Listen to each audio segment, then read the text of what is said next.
I used to believe my parents and believe my teachers and that you should have respect for your elders and betters, and that the men upstairs knew what they were doing. And I was taught that the more I would know, the further I would go. So I stayed in school, I got a degree, eventually got a teaching certificate, I went out to teach. And the first school I taught in, the principal was primarily concerned that the children did not step on the rose beds. And education seemed to be the furthest thing from his mind.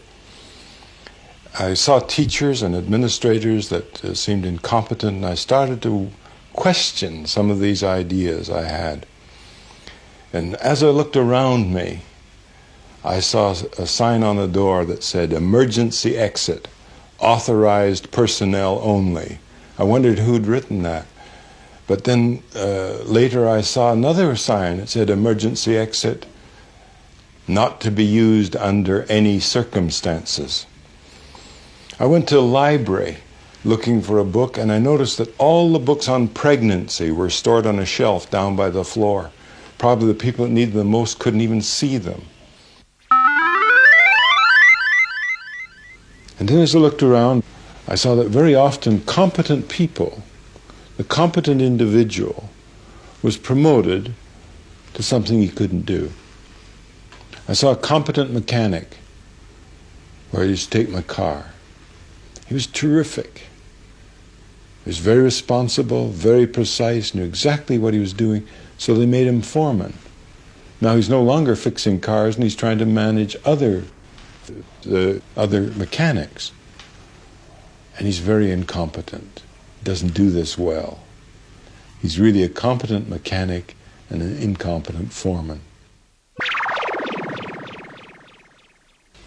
I saw competent engineers getting promoted to supervisory positions. They were great at dealing with things and incompetent at dealing with people.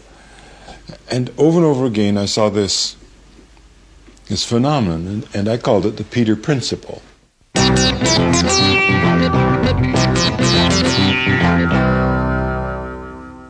The Peter Principle states very simply that in any hierarchy, an employee tends to rise to his level of incompetence, and that's where he stays.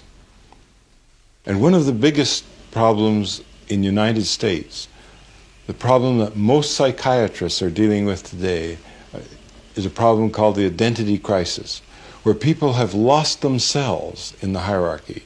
They've done what they've been told. They're following the rules. They're being promoted. And then all of a sudden they find themselves wondering, what am I? Who am I? Where am I? But mainly, who am I?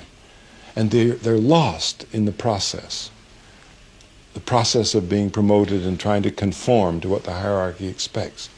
They've lost their own identity. This is a major problem.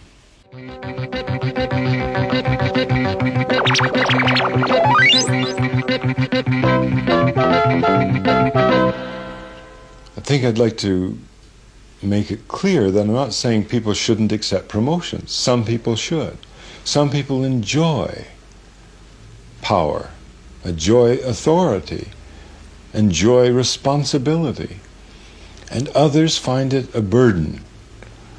It drags them down. It makes them feel that they're responsible for more than they should be. Any boss, manager, or chief executive who spends a lot of time reminiscing about the good old days, complaining about the quality of his employees, complaining that the competition is too strong and so on, is not really enjoying the challenge of that job.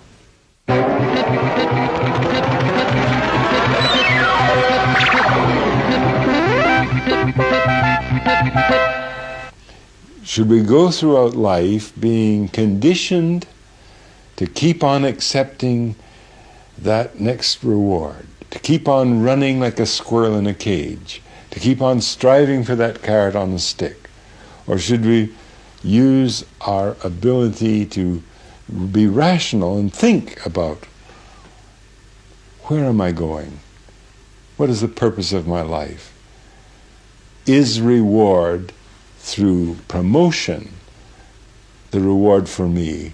Or are there other rewards through other aspects of living? This is the question.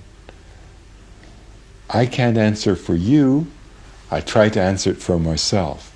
Each individual can use his ability, his rational ability, to analyze a situation. And this is where the Peter Principle, written as humor, as satire, to help people laugh at the problem, can actually help people make some of these very important decisions in their own lives.